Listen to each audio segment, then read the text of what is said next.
η προστασία προσωπικών δεδομένων. Ίσως έπρεπε να γίνει αποδεκτό από όλους, αν επιθυμούν να γίνει recording. Δεν ξέρω αν το έχετε ξανακάνει πρόσφατα, επειδή μας έτυχε και εμάς πρόσφατα κάτι τέτοιο. Είχα βάλει πρόνοια στο ερωτηματολόγιο για φωτογραφίες. Κάποιοι ναι, είπαν ότι δεν θέλουν να φωτογραφηθούν. Τώρα για το recording... Ναι. Αν δεν πει κάποιος κάτι... Μπορούν να είναι όλες οι κάμερες μυστές εκτός από τον ομιλητή, αν το θέλει και ο ομιλητής.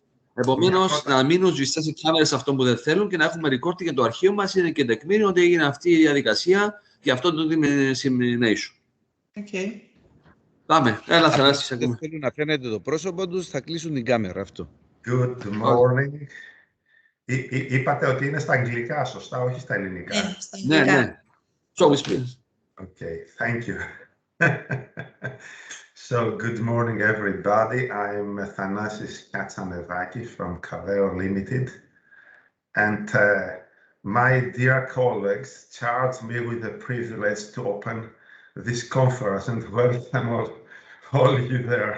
Okay, it's not conference, the virtual conference, okay? So, let me welcome you to the SREC project. And what is SREC is the acronym of Storage and Renewables Electrifying Cyprus.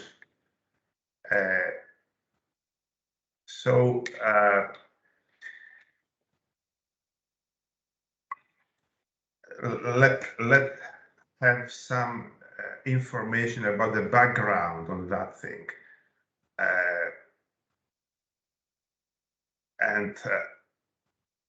The idea started years ago when doing some kind of consulting and development for renewables. And we came into the situation that there are main parameters, main characteristics of the Cyprus power system, and those are shown in this slide here, that we talk about an autonomous grid, which is mainly fed by power plants consuming conventional fuels. And another parameter is that we managed to have up to now a slight penetration of renewables, which is about 12, 13, 14% according to the official data. And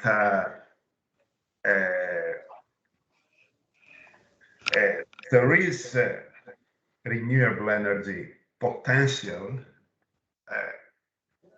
however, with significant differences between the various renewable energy sources, if we talk about wind, solar radiation, etc., biomass, and so on. And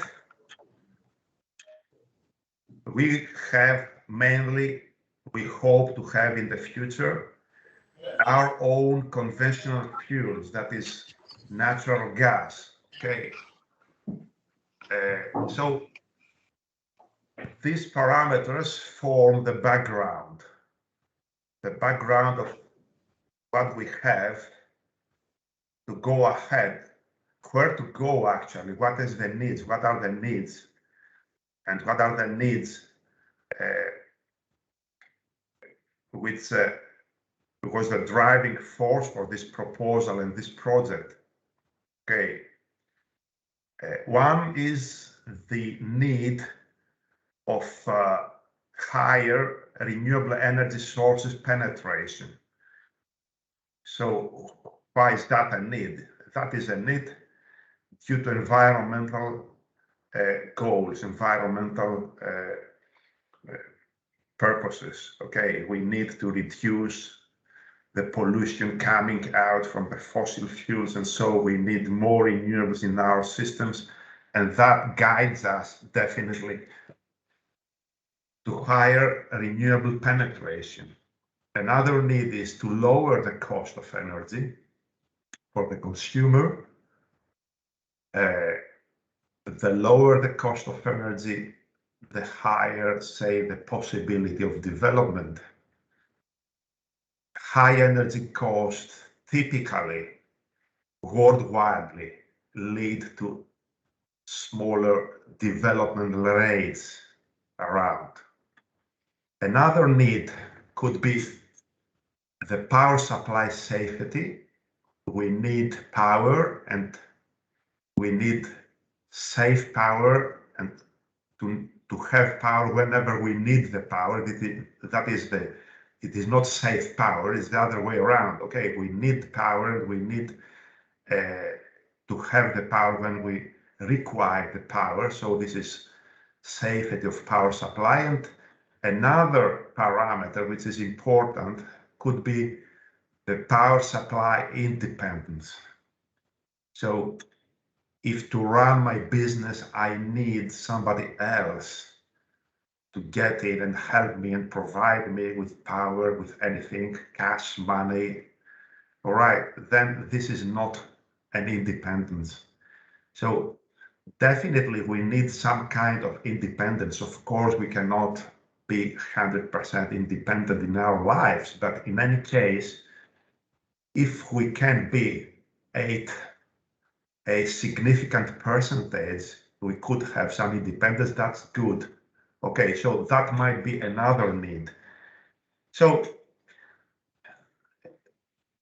those were the starting points of thinking and trying to develop ideas, and came finally into the SREC project.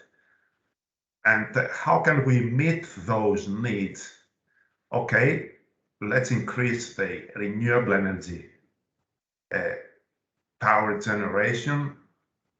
Let's try to interconnect the Cyprus autonomous grid with other grids, with other systems. Maybe it's worth to have our own fuels.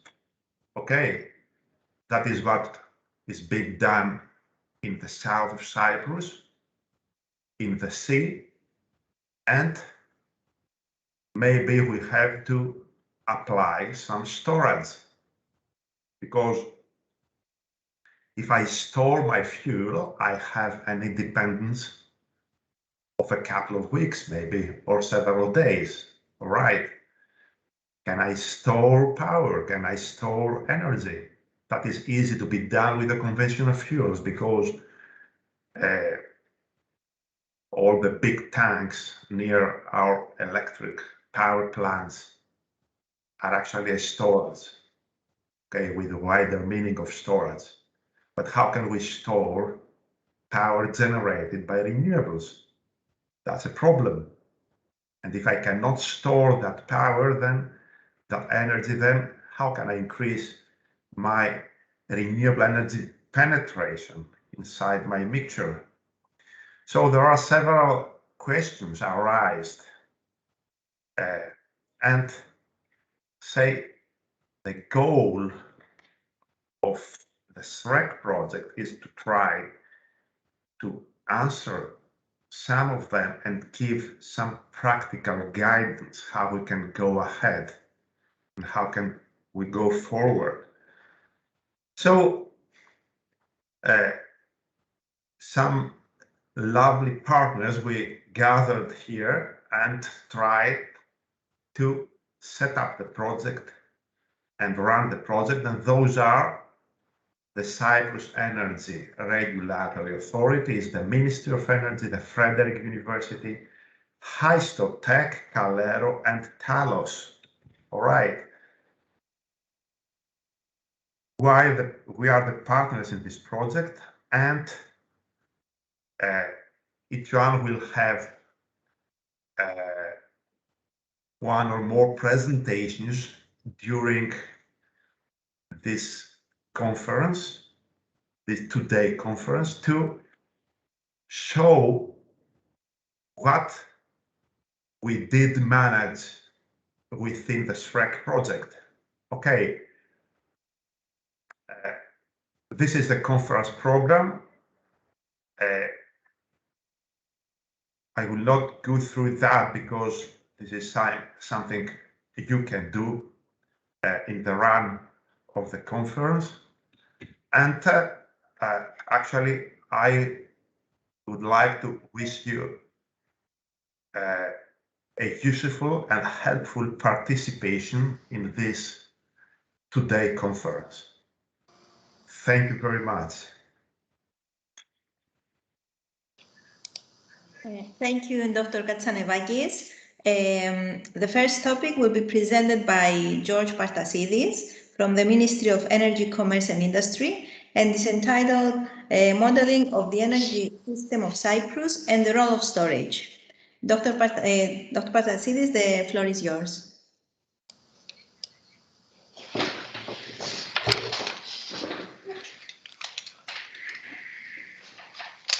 Okay, can you hear me?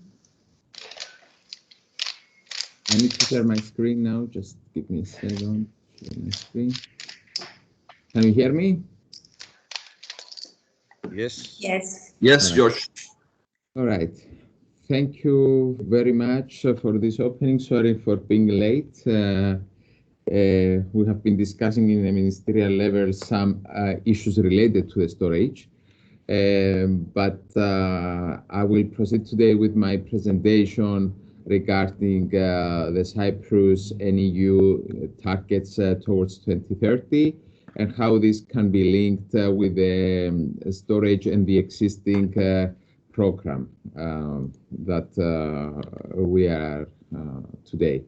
So here in this graph, you can see the different technologies that contribute to our renewable energy targets towards 2030.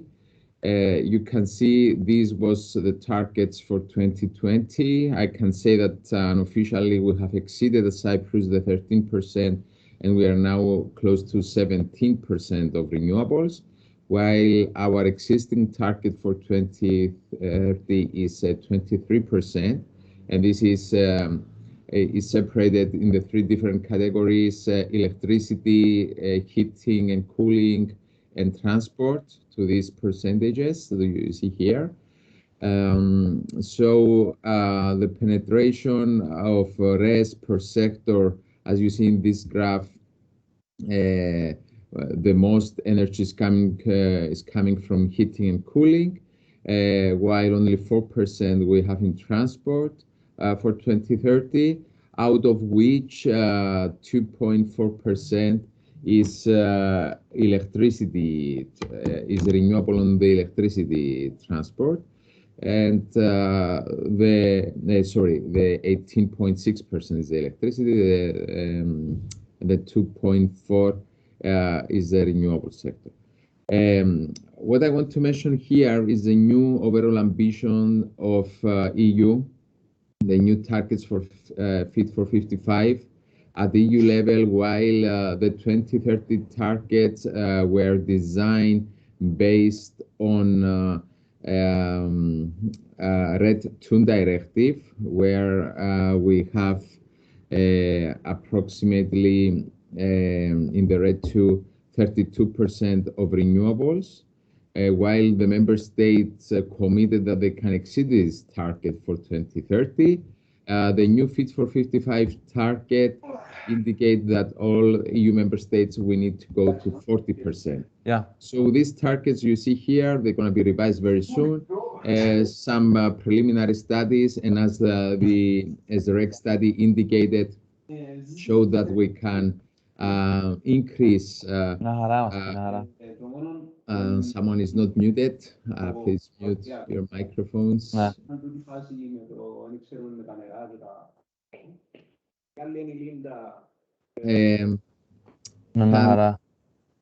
Someone is not muted. Please mute your microphones. So we have here the RES indicative trajectory from 2021 onwards, where, as you see, heating and cooling is a dominated sector in Cyprus, and this is because of a lot of solar thermal technologies, but also heat pumps, which are we will penetrate in the system. The electricity is subjected to various other parameters that we're going to see in this graph. As you see in this graph, we have two different scenarios. One is the blue lines is electricity without interconnection, while the green lines, the red lines, are the renewable energy penetration with the electricity interconnection. So this is a big challenge for us because there is a huge difference of what we can achieve with almost the same amount of money. So one of the targets we wanted to do in this program is to be able to reach similar target with the storage technologies without having Cyprus electricity interconnected. So based on these scenarios that we have developed, an indicative renewable energy penetration indicates that we're going to have this energy mix in wind, PVs, and CSP in megawatts, according to the existing National Energy Climate Plan. While here is the current status in all sectors up to 2019 and the latest official data. But as I said, since the electricity has increased a lot in 2020, we have also in electricity and transport, we have increased also the 13.8 to 17%. So the priorities of the government in order to achieve the new targets, the overall ambition, the energy system integration, the electricity directive and the regulation, which I think Sarah will describe after me, and of course the research and development projects, which are very important in order to indicate us the correct pathway. Having said this, I need to mention here the electrification of the energy system integration, where based on EU Commission and the new RED directive, it gives you the signals of how to enhance system integration of electric vehicles through renewable energy and smart charging. Also, the batteries that they will accommodate the vehicles, so grid to vehicle and vehicle to grid planning needs to be adjusted and implemented, and this the new directive give us this opportunity. And of course, the new directive indicates stronger incentives for in transport sector through a credit mechanism and an enabling framework to tackle the remaining barriers for the high renewable energy penetration. So what we are doing in order to do this, we have the one-stop shop for us, which is we have launched yesterday actually the tenders, the kickoff meeting in order to prepare the tenders to build up the digital one-stop shop where the renewable projects they can apply. In our next steps, we will implement the renewable energy communities article of the RS directive, and also the environmental impact assessment, which I will explain later on, and enhance also the self-consumption scheme through the storage technologies. And at the end, we will need, by the end of this year, to develop our energy storage roadmap along with the hydrogen storage, hydrogen roadmap. So, as far as it concerns the different research and development projects that our ministry is involved, we have running now for different projects. Of course, one is the SREC that we are doing today. On parallel, we have another program in order to promote hydrogen and gas generators in bus. Also, some other, the Empower and Electra are another two programs again, that they dedicated on behind-the-meter storage and smart storage integration in the medium level or behind-the-meter level. We have all this information in our website.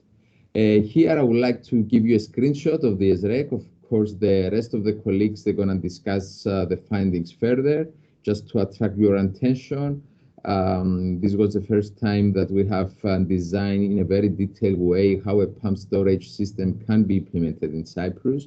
So in order to be one of the solutions, there are some, we have identified an existing reservoir in Ganaview, where the proposal of this project is to build an upper reservoir in order to take some additional benefits that will be described in the next few days.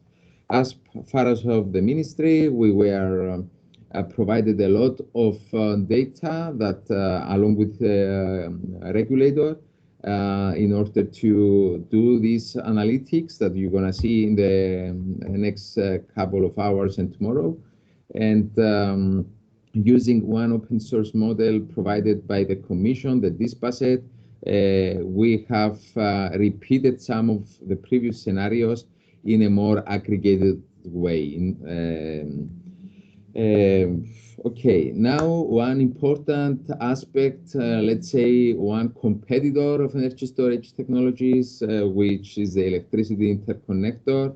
We also try to examine this in this work, taking some assumptions that I'm not going very through. Since we didn't have actual profiles, we were able to, let's say, use some other profiles from Greece and Italy that they have some interconnection in order to give an estimation of our work, of how the interconnector will affect our storage technology. As you know, this project is a project of common interest, where there is a political and also technical willing to interconnect Cyprus with Greece and Israel, and use Cyprus basically as an export hub. This is the objective. So all the renewables that they can be installed, they can be exported to the neighboring countries. And in this work, we have analyzed various profiles, did some sensitivity analysis to see if storage technologies, even with a connector, they can also be used for future needs. And this is a project, is 310 kilometers between Cyprus and Israel, and almost 900 kilometers between Cyprus and Greece. Regarding our modeling efforts, some of you have seen this before. We started our work back in 2014 with IRENA in order to prepare in order to revise our energy targets for 2020 back then. We have collaborated with various universities and the JRC, where we did some unit commitment and economic dispatch studies on the electricity system. This was an iteration process, and we proceeded then with some dynamic analysis along with the transmission system operator and distribution system operator of Cyprus, with the support, of course, of all the stakeholders. And this study back end ended with some recommendations. Some of these recommendations were adopted now, and various other consultants, they have used this analysis. So in the case of Cyprus, we have updated also our energy model to osmosis, which is again an open source model, where integrates all the different sectors, transport, electricity, and heating and cooling. So based on the input, we get the different pathways for future energy mix of Cyprus. In order to accommodate this exercise, we have developed and we have proceeded with a lot of collaboration as we did now in this work with other institutions, also IRENA, Ricardo, KTH, local universities, University of Cyprus has been supporting us a lot in the past in the electricity sector, and also the Cyprus Institute now is doing the whole energy modeling along with the Cyprus University of Technology, and of course a lot of technical assistance and from the European Commission. But the most important step now is that we're gonna see how the flexible generation can help increase our targets using this flex tool, taking some previous revising basically our previous study we have done with IRENA, and we have IRENA, I think, after the regulator, that we will present these details of how Cyprus can increase the integration of renewables by proper energy planning per sector and per area, sorry. As I said before, we have a lot of different stakeholders in the National Energy Climate Plan, and we are in the process now to revise our energy and climate plan. In that respect, we have built this governance mechanism. We have established actually 13 technical committees that they're dealing with all the different aspects, renewable energy efficiency, taxation issues, transport, hydrogen, land change of use, etc. These technical committees now are reporting to this advisory committee, which is supporting the permanent secretaries to take some decisions. So there is a feedback of information going back and forward before we go to the ministerial committee to give some insights of how they can proceed with the policy. And of course, the final information, it has to go to the Council of Ministers, from the Ministerial Committee to the European Commission and the House of Parliament. In our modeling exercise, one important aspect is to compare the different scenarios from the European Commission and our modeling studies. I'm just presenting here a screenshot from the difference as far as it concerns what European Commission targets and what our model targets and indicates.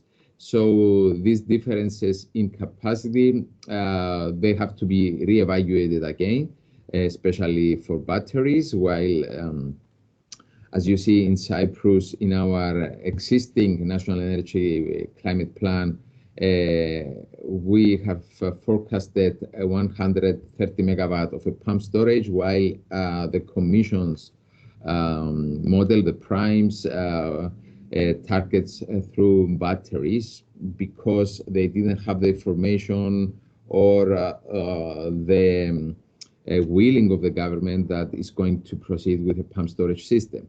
So one of the targets that will be discussed in this workshop, I think, is the difference between the two technologies, the advantages and disadvantages.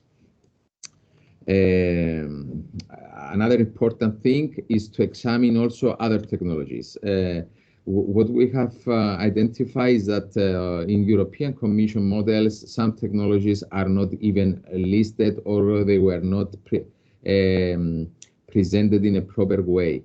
And one technology, of course, is the solar thermal technology, which is very favorable in countries with high sunshine, like Cyprus, Portugal, Spain, Greece, etc., even Malta. Of course, there is an issue with the availability of space, as the case of the photovoltaics.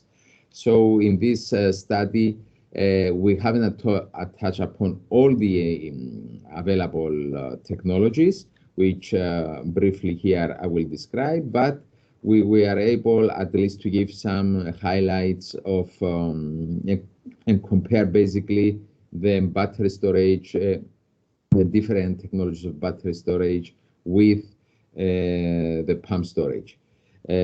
However, we have been discussing one other technologies. This is Flyway flow batteries. Yes, Flyways were also discussed. These prices you see here are from another report that shows approximately the cost per kilowatt hour of each technology. But what is important to mention here, that these costs in general, all the studies, they don't account the market conditions or auxiliary services of how these they can take advantage when a proper market operates.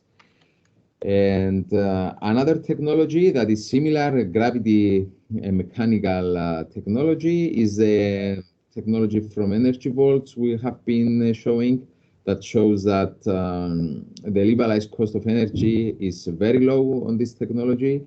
But since this technology is not yet commercial, however, I have seen a few days ago that this technology went commercial, but we didn't have enough time to study this in this work. But as you see, storage is something that a lot of new technologies will be developed soon.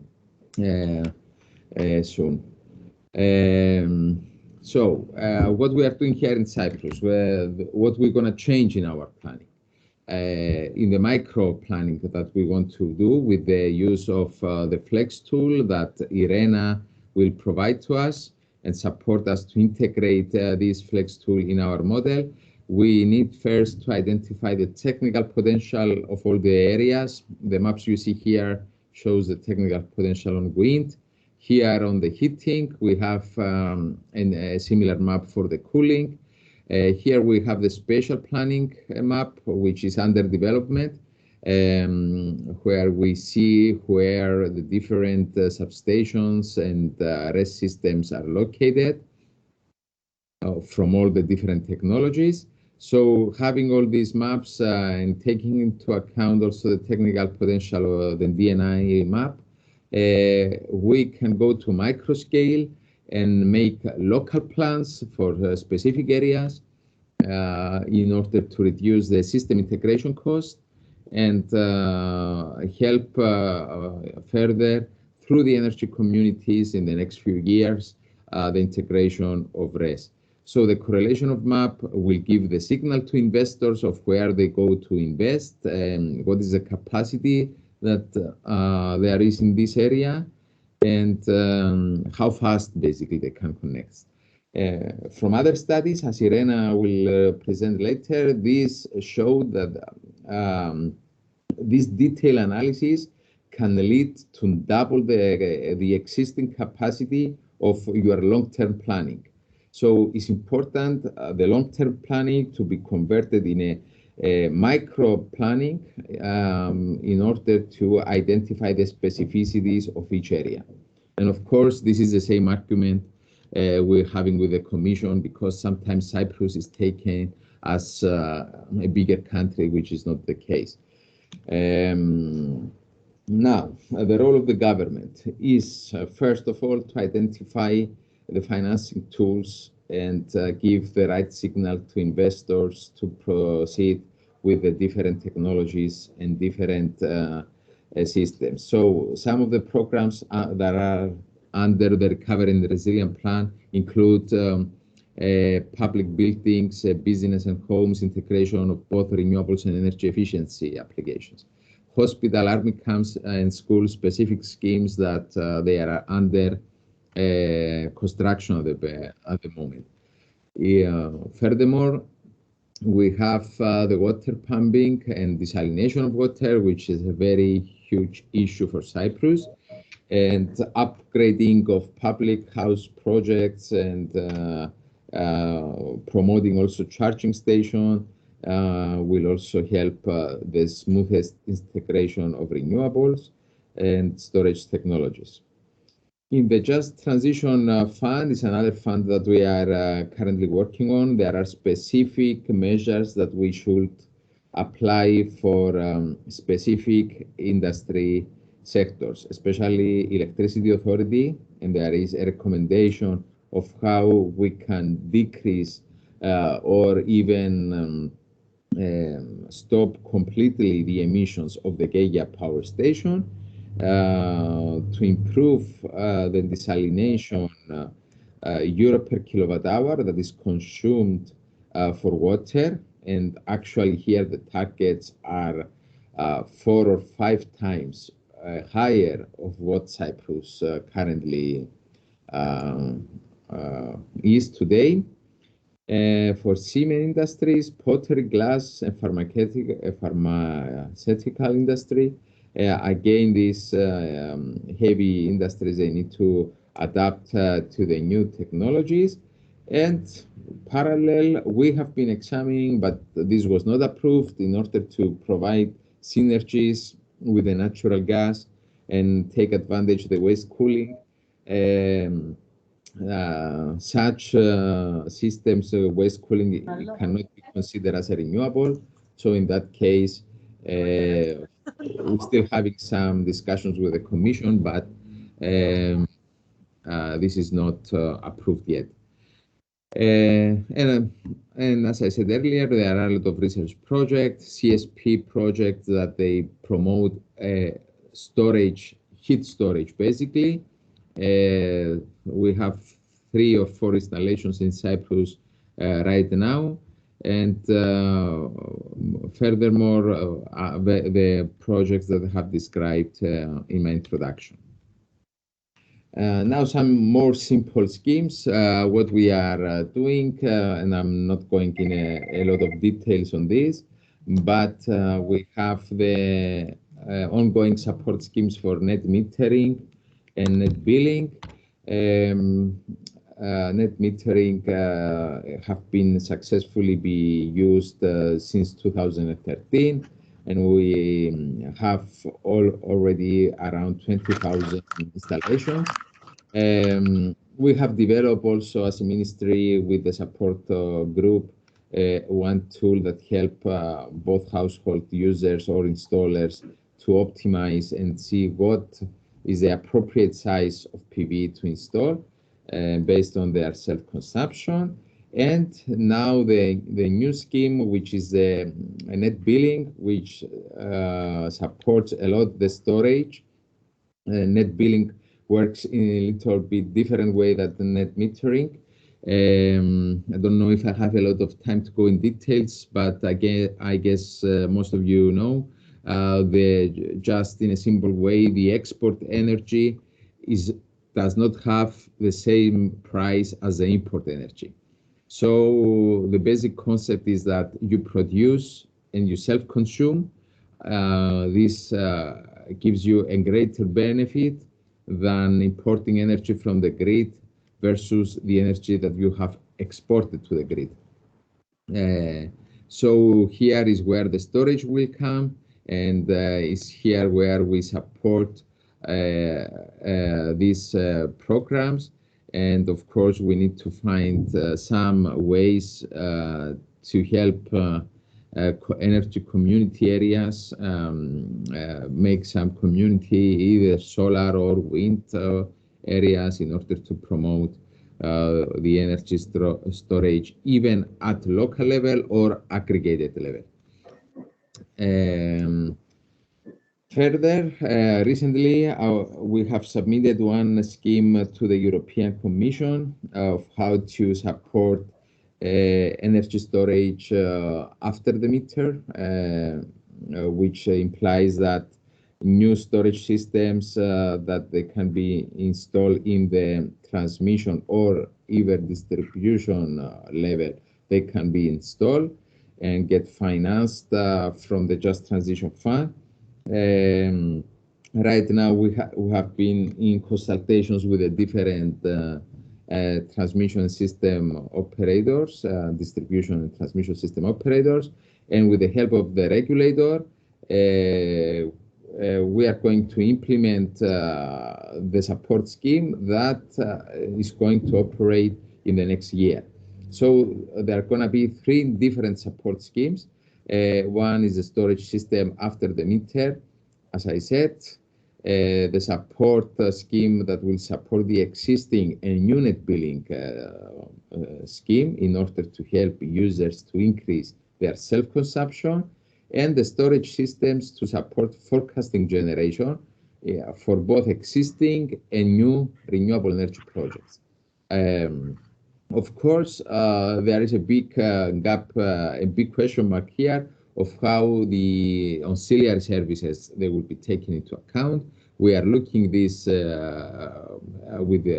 into this with SERA, having in mind that there is no market in operation yet in Cyprus, so we need to simulate there. I had, this is my last slide because I see I ran out of time. For another thing that we are doing is we investigated what other countries are doing, and our findings shown that the energy storage, as far as it concerns the official integration of those systems in the market, is at a very, very preliminary stage in the whole EU or even outside of EU. So we believe that the market rules needs to be revised, and this is what the new Renewable Energy Directive indicated, in order to give some guidelines to member states and to policymakers in general of how they can integrate energy storage and take into advantage all the ancillary services that they can provide, which we're going to see in the next presentations. Thank you very much. I think this is all I had to say. And because I wasn't from the beginning, I don't know how the process is going to be. Are we going to have questions now or at the end? We're going to have some questions now. If anyone wants to ask something, Mr. Bartasidis, you can raise your hands.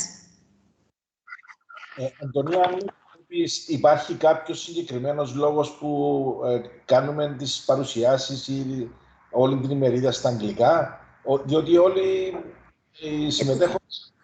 Επειδή είχαμε κάποιους speakers οι οποίοι δεν είναι στα ελληνικά, έτσι πάμε καλύτερα να το κάνουμε στα αγγλικά. Εντάξει. Ναι, δεν είμαι και 100% σίγουρο. Είχαμε καλέσει και από το Ιρένα να συμμετέχουν. Ναι. Εντάξει, αν θέλετε μπορούμε να κάνουμε και συζήτηση στα ελληνικά. Δεν έχω πρόβλημα, όπως νομίζετε. Ξέρουμε αν έχει κάποιους που δεν μπορούν να μιλήσουν στα ελληνικά. Προς το παρόν από τους συμμετέχοντες που είναι μέσα υπάρχει και κάποιος του Ιρένα, ο οποίος θα κάνει την τρίτη παρουσίαση. Okay. So, yes, we can speak in either language. Feel you can ask the question in Greek and we can reply in English. There is no problem.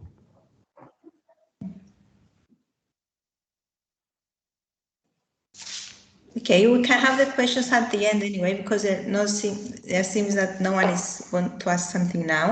So we can proceed to the next presentation from Maria Eleni Delenda, Head of International Affairs and Energy Policy Department from the Cyprus Energy Regulatory Authority.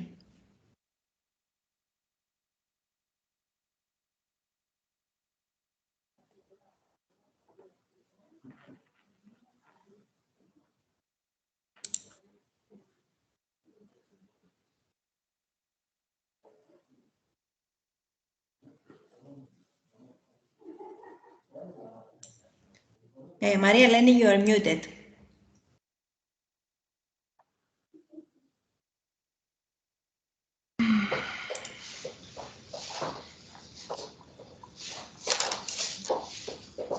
Okay, can you see me? Can you see the presentation? Is it okay? We can't see the presentation. We can see your messages. Ah, sorry.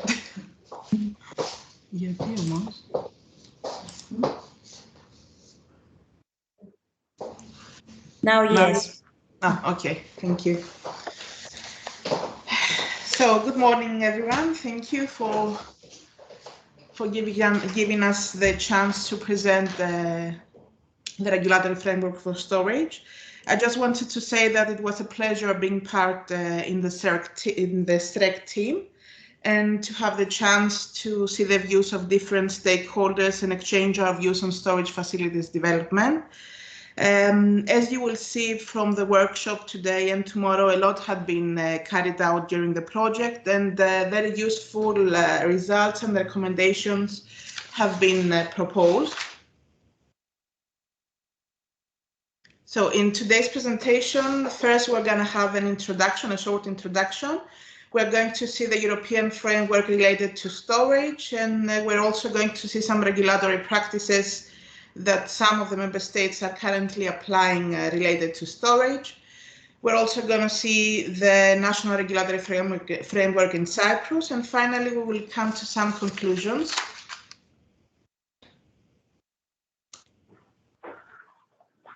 So in a perfectly balanced energy system, the electricity demand and supply have to be perfectly aligned.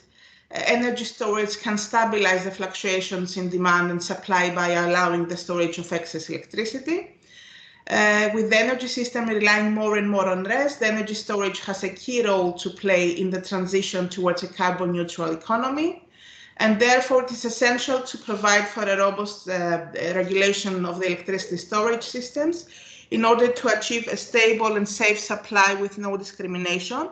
And this is why the role of the regulator is crucial in order to provide a balanced regulatory framework to enable storage facilities to play their role in the electricity market as provided by the EU legislation, of course. In November 2016, as you all know, the European Commission published the Clean Energy for All Europeans package, which is a collection of 8 legislative acts, directives and regulations, touching on different aspects of the EU energy legislative framework. An important part of the Clean Energy package was dedicated to redesigning the internal electricity market through recast of the electricity and directive and electricity regulation. Another important directive related to energy storage is the Renewable Energy Directive. The EU institution reached a political agreement in the end of 2018, and the recast Electricity Directive and Electricity Regulation were published in June 2019. The new directive had to be transposed by the end of 2020 and is applicable from the beginning of 2021. While the regulation is directly applicable from the beginning of 2020. As we all know, member states have discretionary room regarding the forms and methods to achieving the goals set in directive. So the actual way in which the directive is implemented varies from one member state to another. With respect to storage regulation, these legislative acts outline rules for the storage of electricity in order to ensure fair access to storage facilities to all market participants and to foster the effective and efficient use of energy storage facilities. They also state that the transmission and distribution system operators should not own storage facilities unless exceptional circumstances are in place. Okay. And as I already mentioned, there are 2 directives, the Electricity Directive and the Renewable Directive, and the Electricity Regulation that are related to storage facilities. Now, concerning the Electricity Regulation with regards to electricity market design, the regulation requires that all the relevant actors, which are the national governments, the regulators, the system operators, and market operators, should ensure that electricity markets provide a level playing field for generation, electricity storage, and demand response. The requirements are comprehensive, covering energy and ancillary services markets, as well as capacity mechanisms, and other forms of trade from over-the-counter to electricity exchanges. The market rules should also allow for the efficient dispatch of the mentioned market agents, and as well as for their easy entry and exit. The provisions require national authorities to assess the design of energy and ancillary services markets, as well as capacity mechanisms for the entry and participation of storage, and potentially redesign them as required by the European legislation.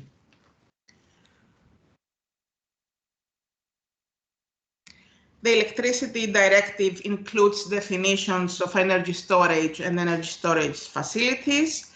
The transposition of the definitions into national legislation should provide the basis for reducing regulatory uncertainty for storage. The definition should preferably be incorporated into the primary legislation of the electricity sector and address any incoherence with the secondary legislation, if any, of course. The definition should not require storage to be connected to the electricity network, while some existing national definitions in some member states do include this condition.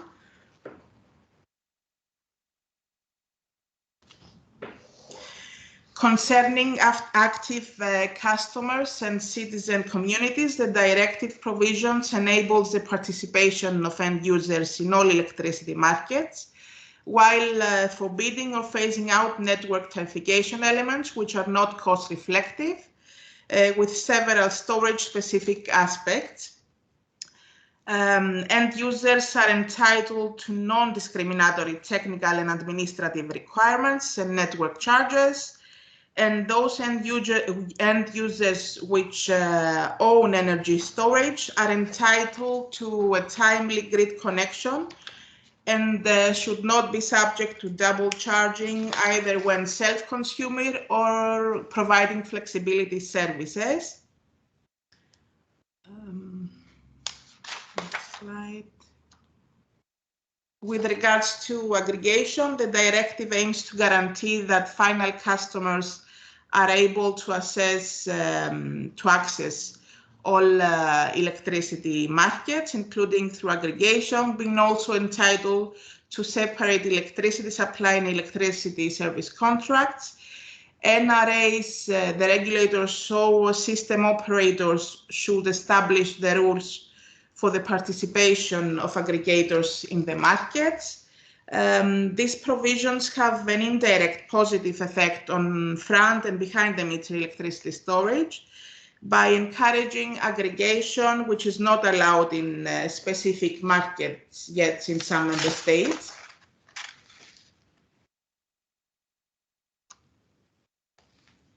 Now, concerning the ownership of storage facilities, the directive states that the TSO and DSO shall not own, develop, manage, or operate energy storage facilities. Exemptions comprise fully integrated network companies or a regulatory process certifying the lack of market interest at reasonable cost and length and the necessity of the storage system or services for the network. This includes a phase out of system operator activities in 18 months in the case of sufficient market interest, with a possible compensation, of course.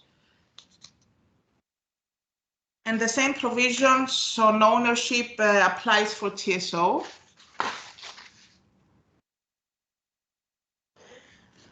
Following the Electricity Directive, TSOs shall publish procedures for non-discriminatory connection of new energy storage.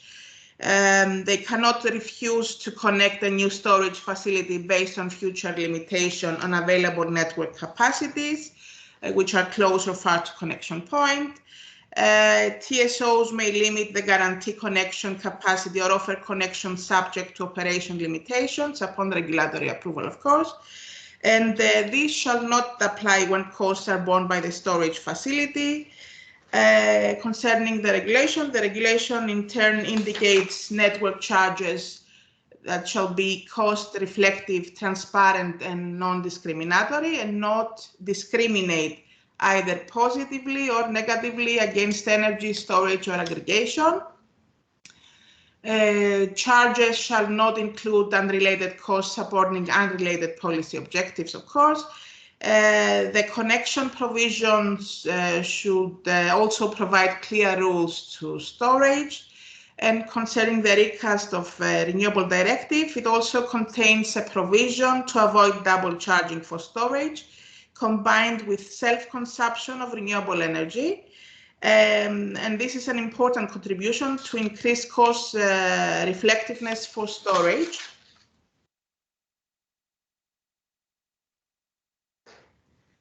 Concerning the Green Deal, with the adoption of the EU Green Deal, the EU has begun a comprehensive review of the relevant EU legislation to determine to what extent amendment or additional legislation will be necessary to make the EU carbon neutral by 2050. For storage, much is expected from the revision of the Taxation Directive, which is related, the Renewable Directive, the TENI regulation, and the state aid guidelines.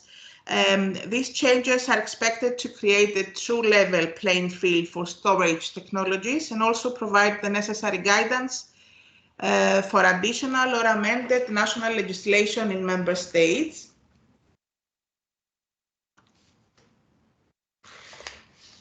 In this table, I have tried to provide some details concerning the type of storage participation in the market in different member states. And as we can see from the slide, the storage facilities are able to participate in the electricity market, including intraday and balancing market. The TSO and DSO in some countries are already involved in the development of storage facilities. But in the majority of the member states, the TSO and DSO are not allowed to own or operate storage facilities. These dates, of course, were taken by a European Commission's report that was carried out in 2019 and was finalized in 2020. And this is why in some countries, the new legal framework related to the recast Electricity Directive and regulation is not followed. We expect that the regulatory framework related to storage will be aligned with the provisions of the directive and regulation during 2022, the latest, in all member states.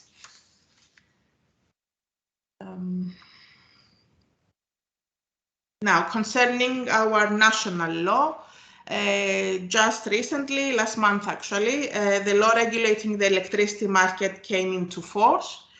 This law transposes the provisions of the Electricity Directive as well as some parts of the electricity regulation. This law defines electricity storage and electricity storage facilities as provided in the directive and sets the obligations and responsibilities of the regulator, the TSO and the DSO regarding storage. It also provides for a license from SERA for energy storage facilities in front of the meter. This law also sets the scene concerning the ownership of storage facilities and sets the rules for the connection of energy storage to the transmission system. TSO shall establish and publish transparent and efficient procedures for non-discriminatory connection of new energy storage facilities to the transmission system, and those procedures shall be subject to SERA approval.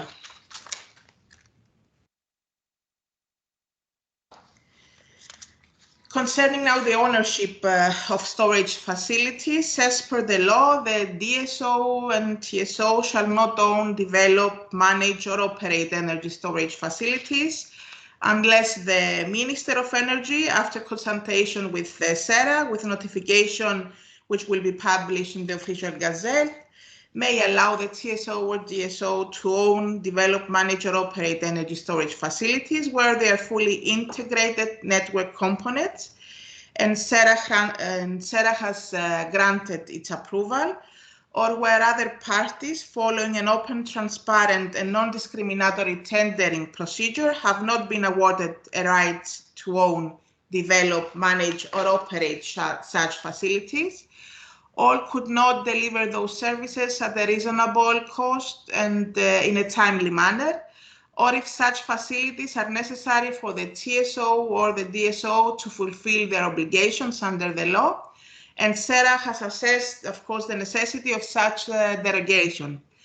As per the law, SREC has the obligation to perform at regular intervals or at least every 3 years, not 5 years that is mentioned in the directive, a public consultation on the existing energy storage facilities in order to assess potential availability and interest of other parties in investing in such facilities, where the public consultation, as assessed by SREC, indicates that other parties are able to own, develop, operate, or manage such facilities in a cost-effective manner.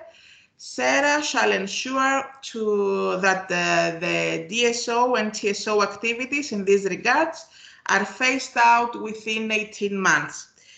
As part of this condition of the procedure, SREC may allow the DSO and TSO to receive reasonable compensation in order to recover the residual value of their investment in storage facilities.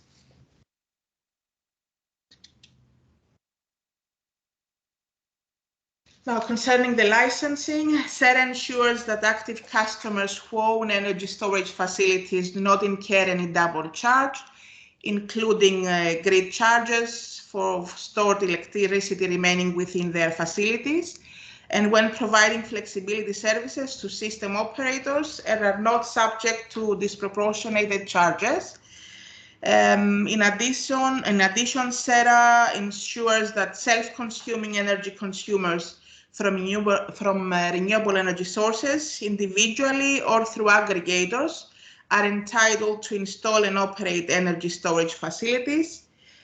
And with the new law, the installation or operation of an electricity storage facility requires a license from SREC, except for electricity storage facilities that operate exclusively for own use.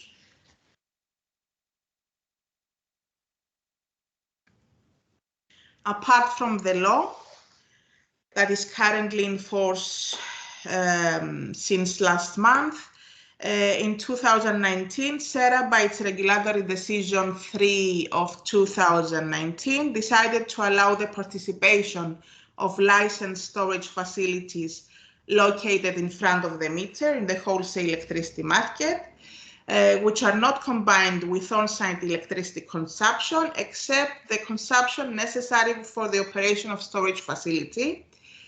In accordance with the regulatory decision, the storage facilities should meet the technical requirements of transmission and distribution rules, and their operation is planned and determined by their participation in the wholesale electricity market based on the provisions of market rules, and they should have the ability to both inject electricity to the electrical system and absorb electricity from the system. In addition, through the regulatory decision, the TSO was instructed to proceed with all necessary modification of the market rules and the transmission and distribution rules, and to submit to SREC for approval a final proposal of modifications until July 2020 for the participation of the electricity storage facilities located in front of the meter in the electricity market without discrimination. The TSO had to make sure that the electricity storage facilities located in front of the meter are included in a storage facilities register, in a balancing service providers register, that they are able to fully participate in the electricity market in all individual markets, the forward market, day ahead, and auxiliary services and balancing market, both for injecting and absorbing energy, and that they are able to contract with RESI producers and RESI aggregators. And as per the regulatory decision, electricity storage facilities located in front of the meter in the electricity market would not pay any network usage fees during their charging cycle.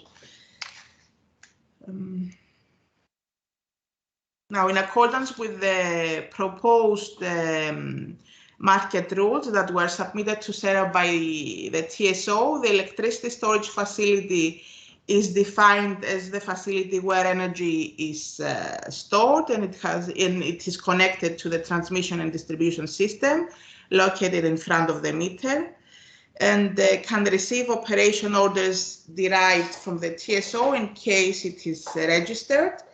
Along with this, two new concepts are also introduced. The one is the operator of electricity storage facility, and the other one is the representative of electricity storage facility. In general, the amendments of TSR aim to allow the participation of electric storage facilities into the electricity market by purchasing and selling electricity according to its price, while they provide also auxiliary services, system balancing, such as system balancing and energy shift to the system.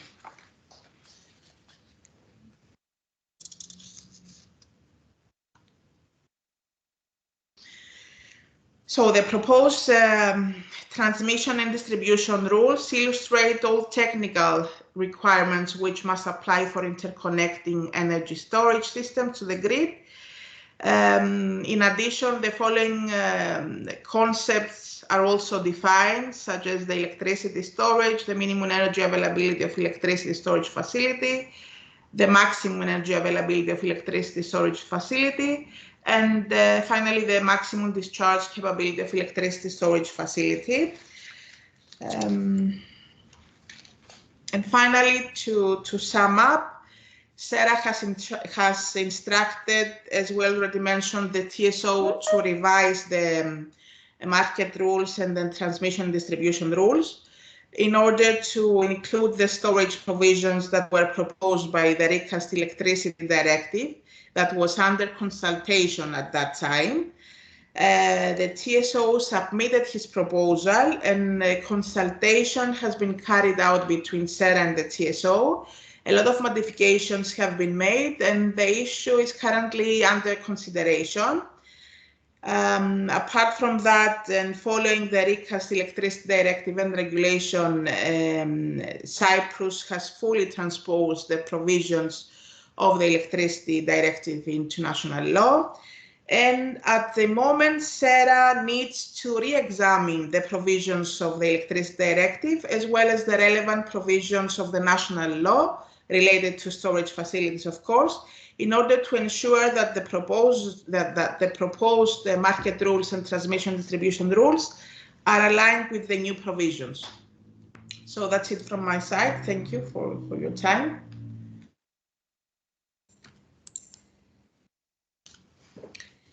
Thank you, Maria Eleni. If you have any questions for Maria Eleni Delenda, you can raise your hands now. Okay, we can proceed to our next presentation. Our next presentation is from Mr. Emmanuel Taibi, lead of the Power Sector Transformation Strategies from IRENA, International Renewable Energy Agency. Mr. Taibi, the floor is yours.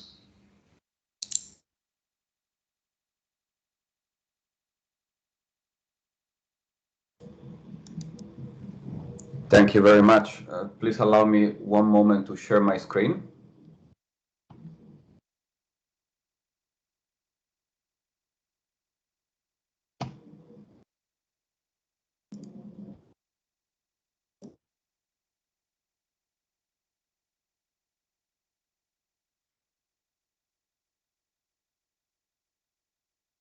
Maybe Delenda needs to stop sharing hers.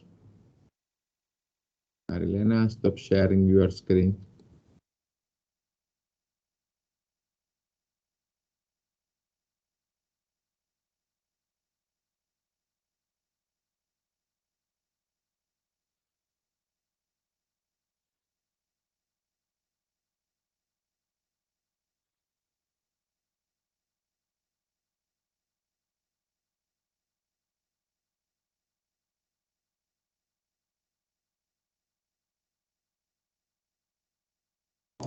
You should now be able to see my screen. So first of all, thank you very much for the government of Cyprus for inviting Irina to share some thoughts about the work that we've been doing in the space of electricity storage. And I think this is a good segue to the previous presentation where we learn about the thinking beyond and behind the regulations that have been developed for storage in Cyprus. So my presentation would be a bit more general, so not very specific to Cyprus, trying to show one approach that we propose for storage valuation that is related to regulatory framework design, but also some examples from other jurisdictions. As discussed by George earlier, I will also say a couple of words about potential studies with the Flex tool in this context in the limits of the time allowed, so I will leave time for questions. So first of all, just a bit of background. Irina has been engaged with Cyprus as an important member country since its inception. We had a very good exercise in the development of the renewable energy roadmap through 2014 that involved all the stakeholders in Cyprus. And I think the collaboration through that exercise was the most important part. It was a very constructive working group being established. And at the same time, in parallel, we hosted a high-level event with the President of Cyprus and our former Director General in Paphos to discuss how renewable energy could be an opportunity for island tourism. So from the roadmap, I think George showed already in his presentation how the thinking and the analysis has developed quite a long way since then. So we are already looking at over 6 years ago. So a lot has been done. So I will then jump directly to the topic of the day, which is storage, and focus on the analysis we've been doing in the past few years, so well after the roadmap, in particular, the report we launched about 1 year ago on this topic. So this is the brief overview of the presentation. Essentially, there is a very high-level discussion about why storage and how storage and which storage for policymakers. And then it goes into a more technical set of methodological elements for designing a regulatory framework for storage, trying to map technologies with services required in the energy transition. So the overall underlying idea is that storage is important for migrating our system from a very inflexible load and flexible generation to a flexible system as a whole. So storage being an important piece of that. This is the context. So on the bottom left, you see our 1.5 degree scenario from the World Energy Transitions Outlook. So you see essentially generation and capacity today and in 2050 in a net zero scenario for the world. And as you can see there, solar and wind are quite a small piece in 2018, but they are the bulk of the power system in 2050. And as you know, these are variable resources, and the related implications to that are that the flexibility of the system has to be distributed not just on the generation side, but in the grid itself. And so we heard about how storage could be part of the grid if an integrated asset of transmission and distribution, but storage can also be a market participant. And storage can also be behind the meter. So when we talk about demand side management, there is potentially storage on the demand side that can be leveraged, that is not seen by the system, but is part of the customer. And storage cannot be just electricity storage, but can also be heat storage or gas storage, or storage on wheels like the electric vehicles angle. And so flexibility is everywhere in the system, and a lot of that flexibility contains in it some kind of storage of either heat, gas, or electricity. So looking at why we look at storage, first of all, for renewables integration, what we are looking at is a set of services that the system needs to procure. A lot of these services are already procured today. Some might be new services that are opened up by the new technologies that are coming to the system.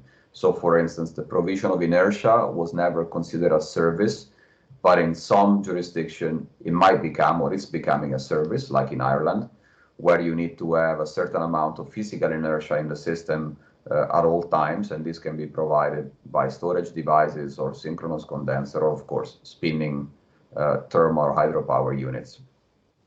Fast frequency response is an important service that can allow the reduction of operational reserves by defining a faster product, and this is something that flywheels and batteries can provide. This is really not about energy, it's about power. So rapid response of significant amounts of power. And then, of course, the traditional operational reserves, load following, time shifting, and increasingly important long duration storage as we move towards decarbonized power systems.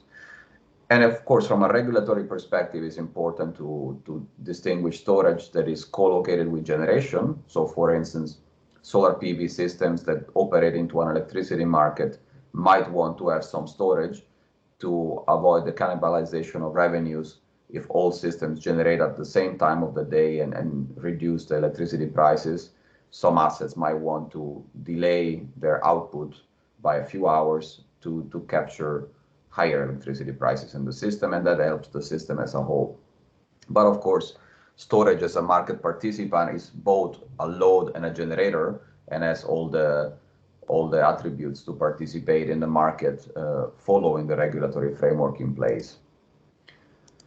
So what we're trying to look at with this framework for storage is what services storage can provide to integrate more renewables, which technologies can provide these services. So some technologies can provide very fast response, other technologies are better suited for long-term storage. So in principle, we have a whole suite of storage technology for different purposes, and really what is needed in each system is country-specific, system-specific, and it depends on the pathway to decarbonization that the country is choosing. It is important to compare storage with other flexibility options. Storage is not always the answer. Very often a combination of some services from generation, better and more meshed transmission and distribution systems, and of course flexible demand are part of the optimal solution. And then of course look at the services that storage can really provide better than other technologies and design the framework around that. So this is how we suggest to look at storage for, let's say, planning purposes. So starting from the services that are required and that will be increasingly required based on the energy plan of the country, identify technologies that are suitable to the country, geography and resources. So for instance, hydropower or pump storage might be very country and site specific. Analyze the system value, which is the more technical part, I would say a couple of words about, and then trying to understand how the storage projects would be operating into the system. Would they be associated with generation or grid connected projects? And that would allow you to evaluate the viability of storage projects, which is the fundamental question for regulatory authorities. So do we get deployment with this framework, and how much do we expect to come to stream? So in general, the recommendations that we came up with for different stakeholders are quite diverse. So if you are an electricity storage developer, I think it's very important to look at the business models that could make projects viable and collaborate closer with regulators and utilities to identify how to get projects deployed. For vertically integrated utilities, it is important to really include storage into the plan.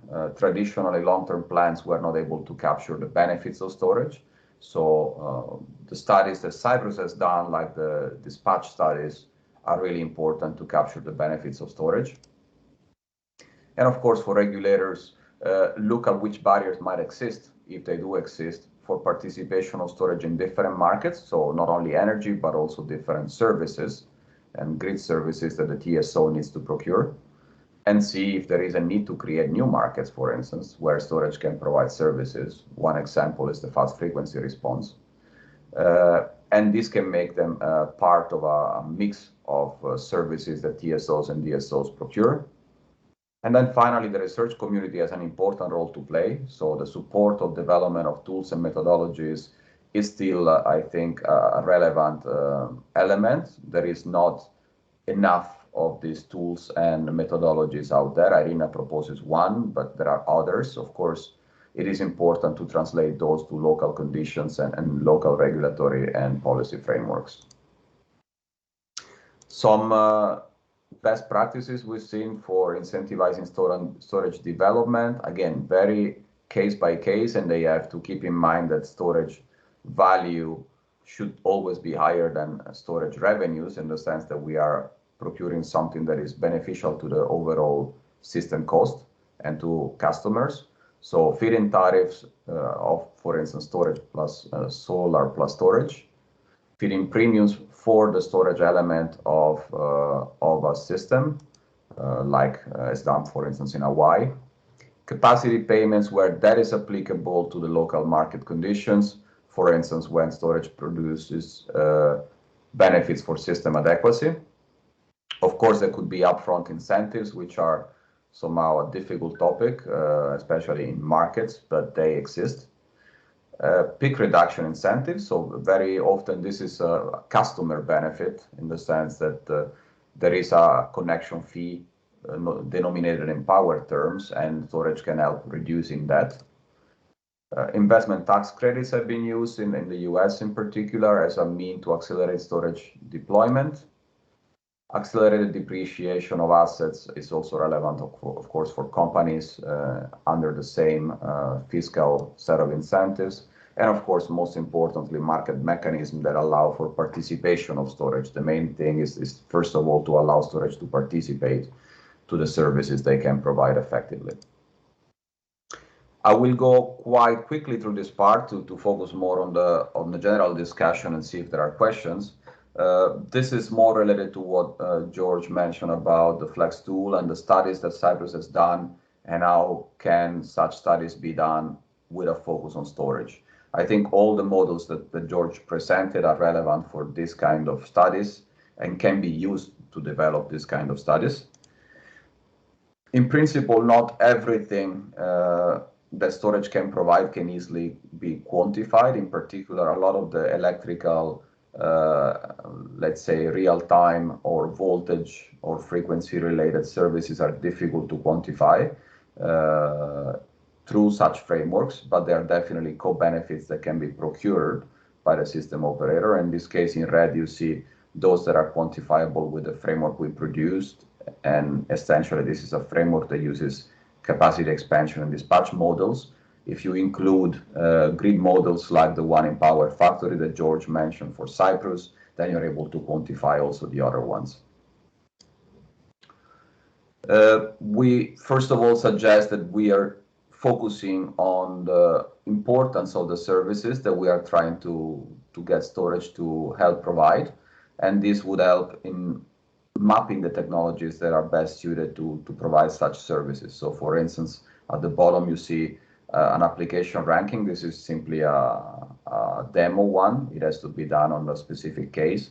So if there is a very high interest in shifting renewables like solar in large quantities, pumped hydro could be very well suitable. But of course, if we are looking at other aspects like transmission and distribution deferral, actually pumped hydro might be problematic because it does require a transmission upgrade typically. So it really depends on which services are more important. And this is the modeling part. So essentially, I will not go through too much details, but through the models that George presented, so could be osmosis and Flex tool. In the future can be done completely in Flex tool, also with Plexus. A lot of this is possible to be done. So in principle, the idea is that we should look at the system as a whole, do a long-term plan, compare options, and then start to simulate how the storage would be providing benefits to the system, and do an iteration until we see that the storage, adding more storage would actually increase system costs. So trying to find an optimal amount of storage cannot really be done in capacity expansion models, require production cost models like the one that was developed by the JRC in Plexus, or the one that we are discussing in Flex tool. and important to try to simulate how storage projects will be operating. So if the storage projects come to ask for license to connect, trying to understand what is the storage location, what is the storage size, the technology, and see how such a project could be making revenues in the system, and in particular, multiple revenues at once. It is very important to understand if the types of projects that are coming to stream are actually viable in the sense that they can capture from the regulatory framework the necessary revenue streams to break even. And so this is an important piece of the analysis, because we will look first at the storage as a system-wide set of aggregated assets, but then these are individual assets that are owned by different stakeholders depending on the framework, and this can be doing multiple things at once. So classic example, very often storage has been procured for fast frequency response, and at the end of the day started doing also arbitrage, and of course this helps in reducing peak prices during scarcity events. And the final typical financial analysis that we suggest to do is, of course, to look at the comparison between the system benefits calculated in the approach presented here with the cost of the project, and see if there is actually a viability gap compared to the revenues that can be made in the market. So if the storage can only access the energy market, then it's essentially doing arbitrage. And if arbitrage revenues are not sufficient to break even, we shouldn't expect projects to be coming in. But for instance, just allowing storage to participate in specific ancillary services, it might make project revenues sufficient, so higher than cost, lower than benefits, to make the projects viable and start to see deployment. So very quickly, one word about the Flex tool, as George asked me to say a few words about that. So IRENA developed an optimization tool that is open source to solve economic dispatch, in particular looking at flexibility of the system. So looking at all the sources of flexibility, including sector coupling and storage, and see if there is any issue that needs to be resolved, in particular some issue with energy shortages or curtailment, and if the system operation that we see in this tool is aligned with the system operation we see in the market.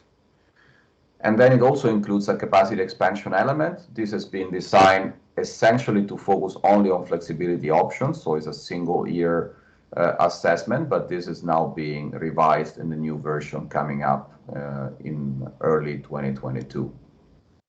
So, as I said, this tool has been designed to focus really on flexibility assessments. It takes as an input the usual data that you would take, for instance, for a long-term plan with higher temporal and spatial granularity, and produces a dispatch as an output. It is free, so the important element is that working with our member countries in 165 countries, really one of the challenges in many countries is that the cost of license is something that can be afforded by utilities, not in all countries, but in many countries, but it cannot be afforded, for instance, by governments. And that's why having a tool that can be free, although more simplified, is important to have a conversation based on same tools, same inputs, same results. It is available, it can be downloaded by anyone at any time from our website, and it's open source, so academia can further adjust the tool to their own purposes to perform studies. We've been doing 4 country studies when we released the tool, but we've been now scaling this up to a significant amount through regional studies. So we're doing regional outlooks for Central America, Southeast Asia, and now we're starting South America, where we're doing a flexibility assessment in the Flex tool, looking at issues beyond flexibility. So for instance, about the value of interconnection among countries, and the value of specific technologies like green hydrogen, which is one of the hot topics in the energy transition today. We are also able, through the fact that this is an open source tool that we co-developed with VTT in Finland, to provide virtual capacity building quite effectively and rapidly. So we've been doing regional trainings, and we've been doing even in-depth country trainings in Cuba in particular in 2019 when we were still traveling. So at the moment, what we are rolling out is a series of virtual training, and we are going to do one more series of these trainings next year as we release the new tool. And then the last slide on Flex tool, really the new tool is essentially a bit of under the hood changes. So it's still an open source that starts from Excel. We are migrating to Python, but especially what we are doing, we are developing a web interface. And the web interface allows an easier access for all stakeholders and avoiding, for instance, software glitches through Excel, and also using more powerful computational machines, so you can run on a server from your laptop. It includes mixed integers, for instance, for small systems where you have few units that have to be represented in detail. I remember the analysis we did in Cyprus. Some of the large units in Basilikos can be represented individually with the new tool. It includes a long-term capacity expansion element, so you can do 20, 30-year studies, and an improvement of the hydropower modeling and the hydrogen modeling.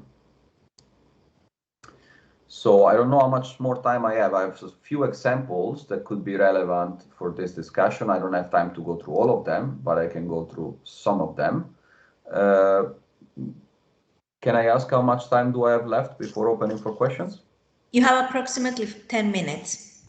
Okay, then I can present 2 or 3 examples. So the last part we looked at is, okay, this is all very nice in theory. How about in practice? So what are the real use cases that we've seen up until end of 2019 for electricity storage being deployed in the recent years? So of course, electricity storage has been by and large pumped hydro storage around the world.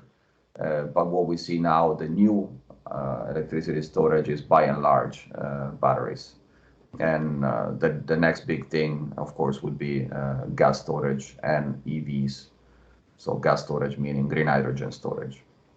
So the 8 use cases we found are operating reserves, flexible ramping, energy arbitrage, smoothing of the output of solar and wind, transmission and distribution deferral, reduced peaking plant investments, high shares of renewables in off-grid, so essentially mini-grids with storage, and behind-the-meter electricity storage. So I will touch upon 2 or 3 of this in the remaining time.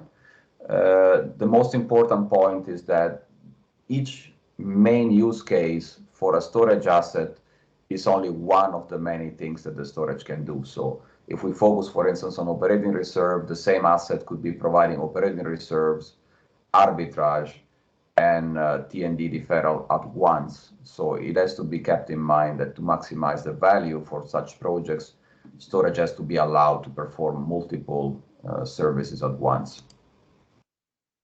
So how it all started with batteries. 2016, National Grid in the UK started procuring enhanced frequency response services, and we saw the first utility scale batteries being deployed back in 2015 through these tenders.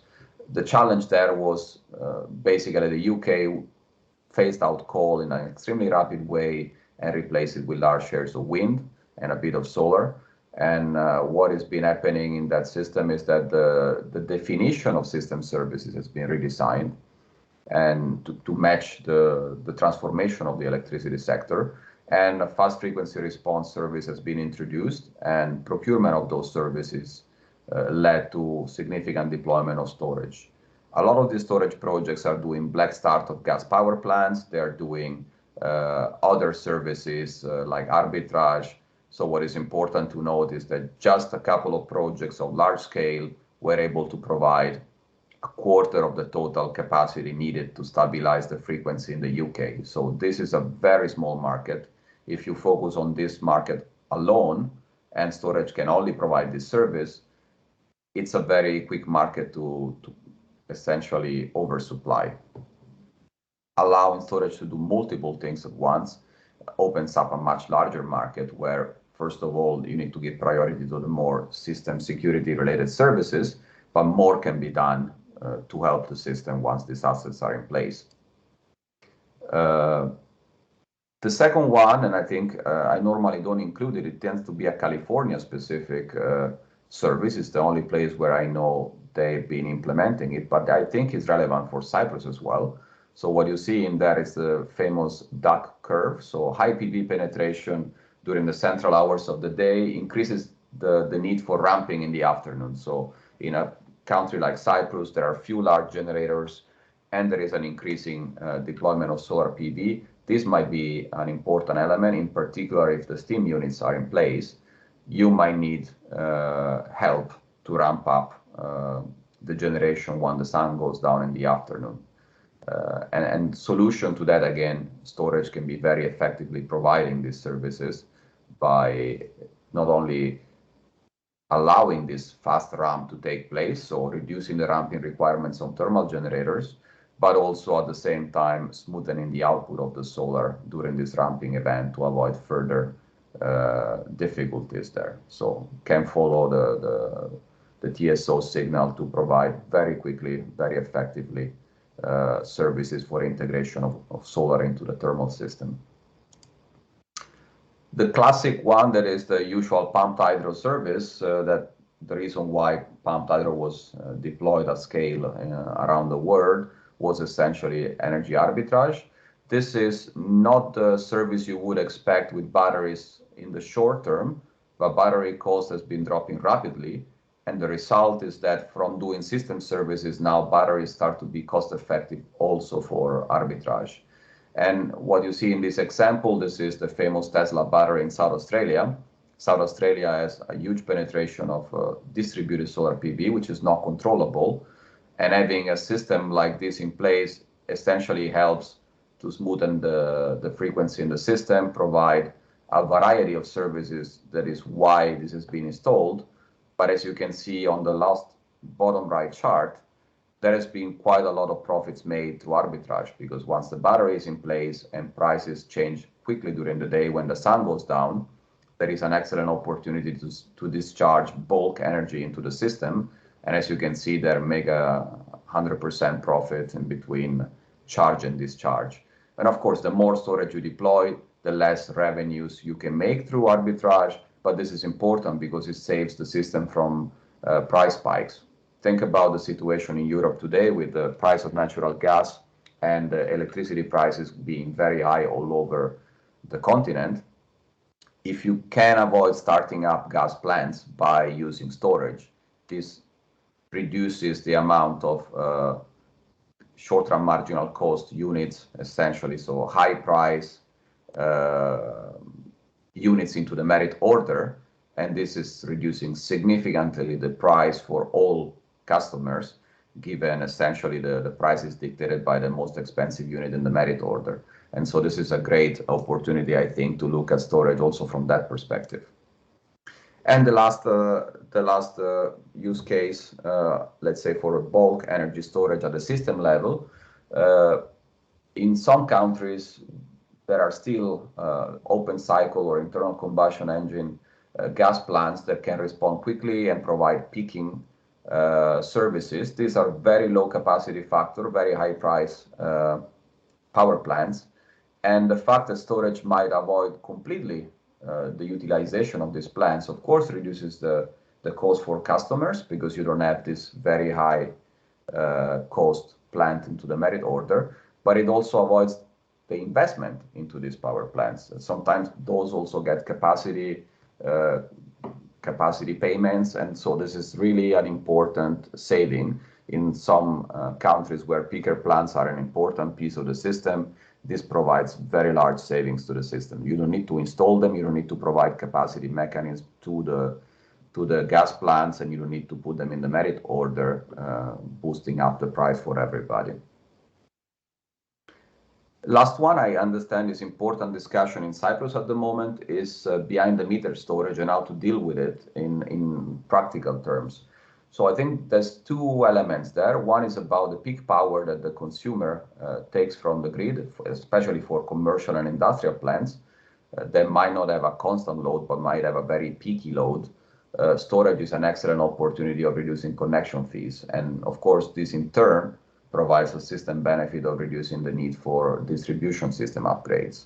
And at the same time, there is an opportunity of price arbitrage. So customers that are exposed to electricity market prices can self-consume from solar PV during high prices and then take from the grid during low prices. So the chart you see there could actually be inverted if the price signals are showing that there is an opportunity to actually buy cheap during the day, store it, and then consume from the storage during the evening.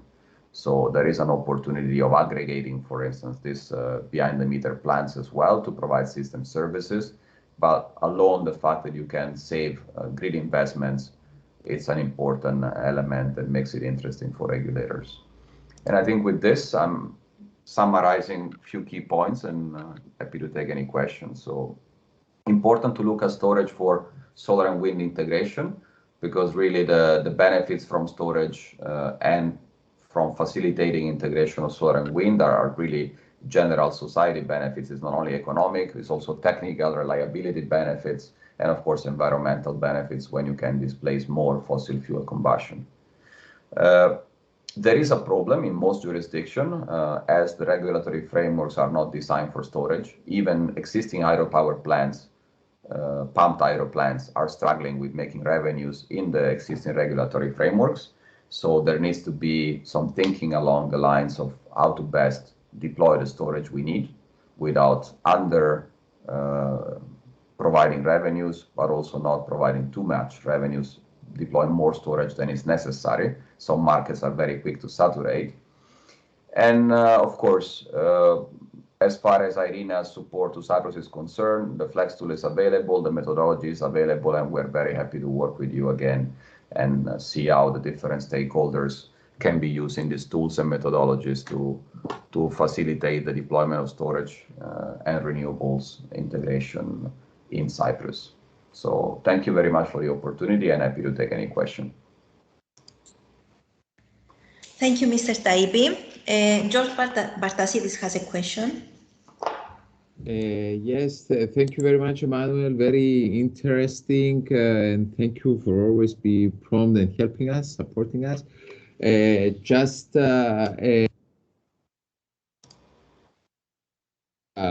terms, how you proceed, how you start with getting all this information and proceed with all these studies with the other member states. What was the procedure that you have followed there? So in the specific case, I think what we've seen, especially in US system operators, so ISOs, which is a little bit different from the European framework, the approach has been really for the regulator to do a study and see how much storage is needed of which type, and then for a system operator to procure the services. So it's really a collaboration between system operator and essentially the regulator. When it comes to Europe, I think the presentation before mine is much more useful than mine because it is really the European framework and how the thinking of the regulatory framework in Cyprus is evolving. So I think the starting point is the presentation from the colleague from the SERA, because this is the space under which we could think about deploying projects. So when it's about doing then some of the studies, it can be a policymaker driving the study, it can be the regulator, it can be both. And then at the end, it's important, of course, to discuss with the system operator about the system requirements. So which services are needed for a system we have today and how these are expected to evolve. So again, it's a collaboration between different stakeholders. I think the data, you probably have all of it. The most difficult part is really the regulatory framework, but it's there in the sense that there is a European framework, there is a Cyprus framework being developed. So I think it's a combination of mapping how the system would be operating, the requirements, and doing some simulations to try to understand really in each year what storage amounts and types and services are required. So how this evolves from today to your targets in 2030 and 2050. Okay, just to clarify that to the rest of the audience, that maybe we are in the right path, because right now there is a technical committee between the ministry and the regulator, and we have submitted our initial thoughts and ideas of the new support schemes to the distribution and transmission system operator, which they actually gave us a feedback of how to proceed further. So I think this is just to clarify for the audience. However, the question was what usually data you need, how specific and precise should be the data from your experience. I mean, you need every half hour, you need every minute data, you need every, you're taking average of different technologies production and demand. When you do a micro scale planning, how deep you go to it and what is needed and what is not needed. This was my intention to ask, but thank you for clarifying also the way which I can assure that we proceed in that way as you have suggested. Thank you, madam.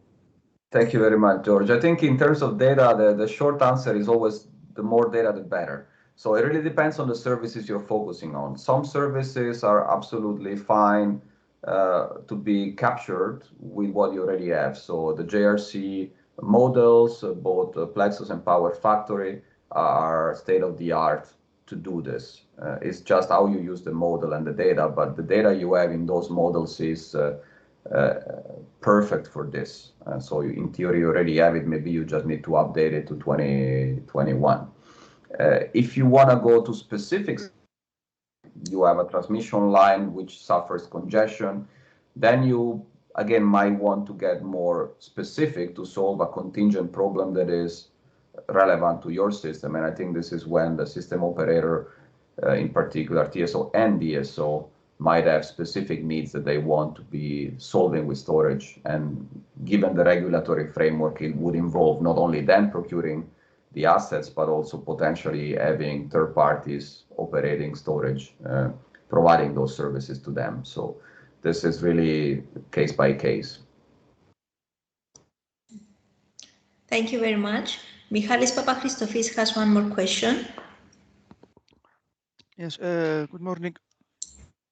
My question is about FlexTool. You mentioned that FlexTool does an economic dispatch. In doing this economic dispatch, does it take into account things like mass run units in order to come up with viable dispatches? Yes, this can be done. So what we did, I think this was in the training we did with Cuba, it was to really look at specific system challenges like mass run units or, for instance, bioenergy seasonal availability, and then we've been able to add those constraints to the system. So short answer is yes, it does it in a linear dispatch, but of course the new version can also do it with integers. It becomes much more difficult and slow to solve, but it can be done with a good level of accuracy.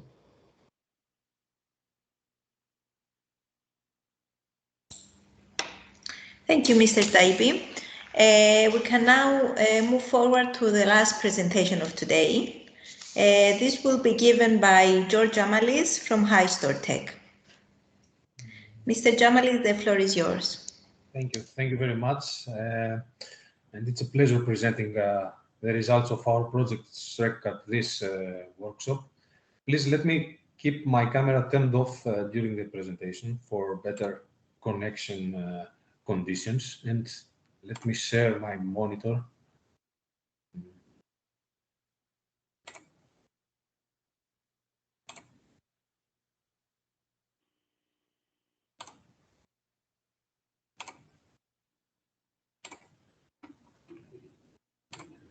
Can you see something right now? Yes, you can see your presentation. Okay.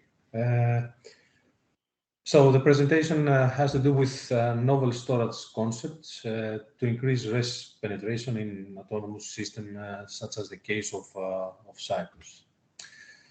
So what should be mentioned most as an introduction is the intermittent nature of renewable energy sources, referring to them as RES from now on. which together with the variations between RES generation and load demand profiles cause RES curtailments, of course, and thus limited penetration of them to autonomous power systems such as Cyprus. The solution to this problem is the energy storage technologies such as batteries, pumped hydro storage technologies, hydrogen, flywheels, and more. The main objective of a specific part of SREC project was the evaluation of RES potential in Cyprus, the overview of the island's demand profiles, and to suggest best suited RES and energy storage technology, together with the most applicable hybridization concepts and smart grids for Cyprus. Starting with the evaluation of RES potential in Cyprus, picture on the left represents the direct normal irradiation on the island, while picture on the right shows the wind potential. The renewable source that is mostly available in Cyprus is the solar irradiation, whereas on the other hand, wind potential is generally low, and the same is valid for other kinds of RES. Wind speeds rarely exceed 6 meters per second, and annual capacity factors are smaller than 25%, even with the modern long blade wind turbines.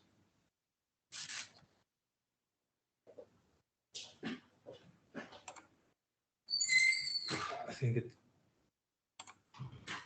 is better now. Sorry, let me full screen my monitor.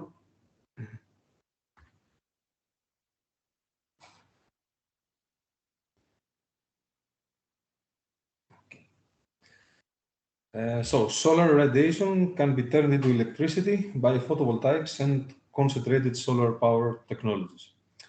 The basic characteristic of these technologies regarding coupling them with energy storage technologies are that CSP plants, on one hand, integrate thermal energy storage ability, while PVs should collaborate with external storage facilities to store electricity, which then can be used when needed by the grid.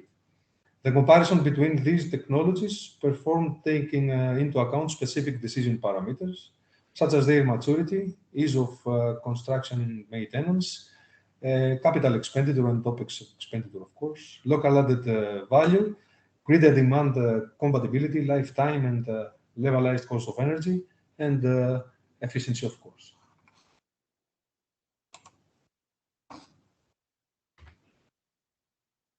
Now, as an overview of Cyprus demand profiles, graph on the left shows the island's load profile within a typical year with time in hours, while the graph on the right depicts the island's load profile per month. The blue bar is the monthly minimum power demand in megawatts, the red bar is the monthly maximum power demand, and the green one is the average of them. What we see is that there is a significant seasonal variation all the year round. Peak values are reached during summer and the Christmas and New Year holidays, while demand drops during spring and autumn. Air conditioning and heating demands are the driving factors as far as demand side concerns, plus the increased users during summer and due to tourism. Continuing with the overview of Cyprus demand profiles, graphs within the specific slide depict a typical daily load profile for every month of the year, grouped by season. In this way, we have winter months here, summer months, spring months, and autumn months. We see that there is also a significant daily variation all the year round. The daily variation is considerably high and is smaller during spring and autumn. There is a low daily demand during the early morning hours, whereas peak demand occurs in the late afternoon during winter at about 19 to 20 hours every day. As environmental temperatures grow up, approaching summer, a second peak develops around noon, and this peak becomes higher than the one existing in the evening all the year round. Now, in the lack of energy storage, penetration of RES creates difficulties in the operation of the conventional units. A preliminary study showed that 400 up to 800 megawatt hours of daily storage is necessary to smooth the operation of the conventional units of Cyprus grid and to achieve less possible curtailment of RES electricity provided by solar power plants. The daily and seasonal variation of power demand, on the other hand, showed that a total of at least 200 megawatts of stored electricity is needed to cover the demand differences between day and night and the seasonal variation. These parameters are crucial and should be met by the potential storage systems in Cyprus. Apart from this, other crucial parameters that should be met are daily storage system discharge and recharge times, which have to be up to 8 and 16 hours respectively. Now, graph on the left of the specific slide depicts the maturity level of different energy storage technologies with the desired installed capacity, and the graph on the right shows the discharge time of these technologies with the system's power ratings. Based on the data recovered and presented before, and when selecting mature technologies for the size of storage needed in Cyprus, pumped hydro seems that it is better suited. If smaller units are planned, then the use of batteries is also possible. Pumped hydro, on the other hand, is suitable for operation within the scale of hours, whereas batteries are better suited for the management of the characteristics of the distribution grid. According to these outcomes, Cyprus should be based on a big part of pumped hydro storage to manage the shift on the demand curve and permit RES penetration, together with a smaller part of battery storage to handle the needs of the grid in terms of stabilization and smooth operation.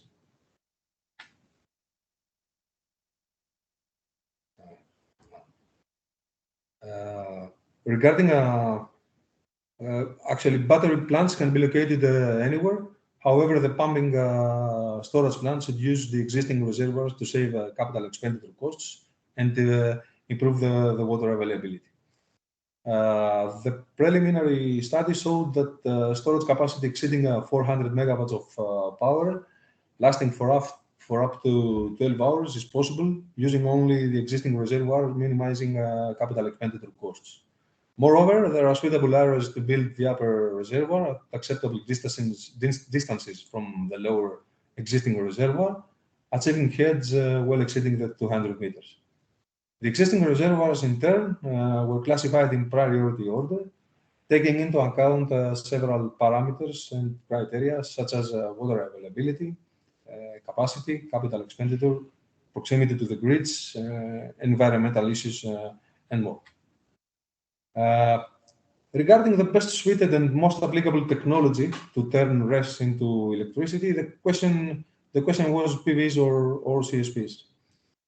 Typical CapEx data recovered for that purpose, showing that the margin between PVs and CSPs increased more as PVs cost dropped considerably to less than 700 euros per kilowatt, while CSPs, including storage, is still at the range of 4,500 euros per kilowatt. Within these terms, the use of PVs is 3 times cheaper compared to CSPs. Furthermore, PVs can utilize the diffused solar radiation, while CSPs only the direct one, and meteorological data showed that in Cyprus, total radiation is about 10 to 50% higher than the direct one. That's another advantage. If the energy storage parameter is taken into account, the cost of PVs is going up to around 1,500 euros per kilowatt, which is still a third of the hybrid CSP storage cost. According to this, an important outcome is that PV development with pumped hydro and battery storage is more financially sound compared to CSPs in order to increase RES penetration in Cyprus. Now, following the previous developed approach, the implications of the selected technologies to the grid of Cyprus were examined. The blue And the red line on the specific graph show conventional units operation before and after hybridization, respectively. And the case is to apply 200 megawatts of additional PVs together with 165 megawatts of energy storage capacity. What we can see is that an important peak saving occurs, and the low grid demand is increasing, minimizing the curtailment of the RESP plants as power is needed to recharge the storage units. Moreover, the large variation between day and night load demands is significantly reduced up to 50%, while RESP penetration is increased more than 100%. The power safety supply is also enhanced significantly, as there is a backup of 165 megawatts of power to meet emergency needs. And furthermore, the idle run of conventional units can be significantly reduced, saving costs and improving fuel consumption, of course, as a side benefit. Now, to sum up, according to the present preliminary study, and in order to reach the goal of increased RES penetration and grid stability in Cyprus, the following steps could be followed. To install a pump hydro storage of around 150 megawatts using the existing reservoirs as a main advantage, and battery storage of around 60 megawatts to stabilize the grid. Increase the PV installation over Cyprus, providing RES power to charge the storage facilities and minimize the operation of the conventional units, with many more other side effects. The CSP installations on the other side are more expensive, as we saw. If their costs dropped in the future, then this technology could be examined again in terms of financial competitiveness compared to PVs. Other energy storage technologies, such as hydrogen, are either more expensive to apply in Cyprus or in a non-mature stage concerning commercial applications. Just to refer once again our SREC project as an acknowledgement, which is co-financed by the European Regional Development Fund and the Republic of Cyprus through the Research Innovation Foundation. And don't forget to mention that the specific part of our work has already presented in the 14th International Conference on Energy and Climate Change, an online international conference organized by the National and Kapodistan University of Athens. That's it with the preliminary study and today's presentation, and thank you very much for your attention.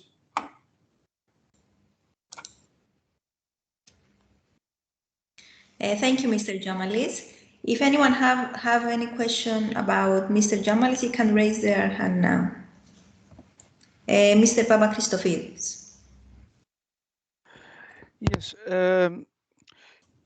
With regards to pump storage, and considering the fact that Cyprus gets very little rainfall and very often has shortages of water to the point where we need to have water rationing. Have you considered or have you determined that there are reservoirs where every year there is sufficient water all year round to provide the volume of energy that you say is required according to your studies? Mm-hmm. Exactly. Okay. Today's presentation it was a preliminary study with novel concepts, but tomorrow's presentation and according, of course, to the job done during our project, of course, the water availability through all of these reservoirs have been integrated to our models and to our dispatched simulation tool, and of course, many assumptions on the things that we asked for have been integrated, such as the 70% use of the water availability in the specific reservoirs. But definitely yes. All of these assumptions having to do with the water availability in the reservoirs have been integrated to our models. Today's presentation was just novel concepts and just the results of a preliminary study.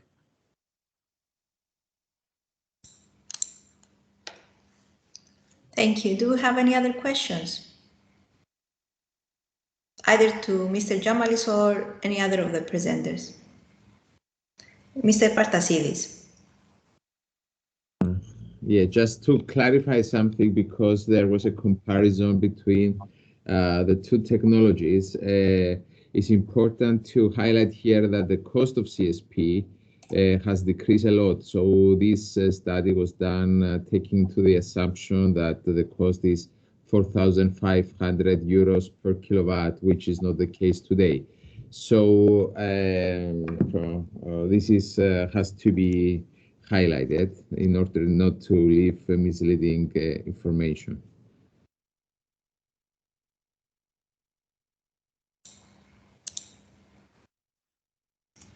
Thank you, Mr. Partasidis, for the clarification. If we don't have any other questions, we can conclude the presentations from the first day of the workshop. As Mr. Jamalis said, tomorrow's presentations will be mostly focused on the scientific and technological results of the project. So the workshop today will continue at 10:30 a.m. Thank you for your participation and have a nice day. Thank you very much, all of you. Bye-bye.